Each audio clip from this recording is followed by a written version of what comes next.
We are segregating tweet text into five respective fields as per the languages: English, German, Russian, French, and Arabic. We use these five fields together as our combined query field, and we have used Okapi BM25 similarity model. We have implemented translation using Bing API. When user enters a query will be converted to four other languages. That is, if user enters query in English, then we will translate it to German, French, Arabic, and Russian.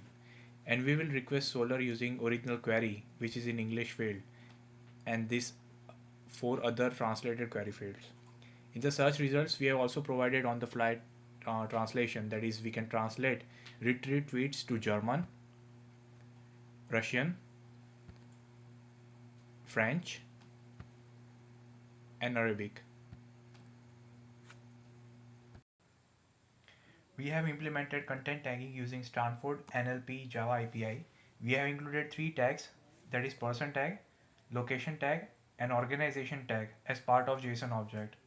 Suppose we are choosing ISIS as an organization tag, then search will be applied on organization tag field along with the five language fields to get our result. We are also generating bar graphs using these three tags. That is, if we search query Russia intervention in Syria, we get three bar graphs displaying the statistics of the mentioned popular persons, location, and organization in the retrieved tweets. We have implemented cross-document analysis by realizing sentimental analysis of the retrieved multilingual tweets. We are using the same Stanford NLP API to achieve this. The API returns sentimental scores of every tweet on the scale of 0 to 4, with 0 being very negative and 4 being very positive. And we are adding the score in the sentimental field of JSON object. This field is utilized to generate sentimental analysis of pie graph of all the multilingual tweets retrieved. For summarization, we are maintaining a separate index in Solr. We are doing summarization based on hashtags.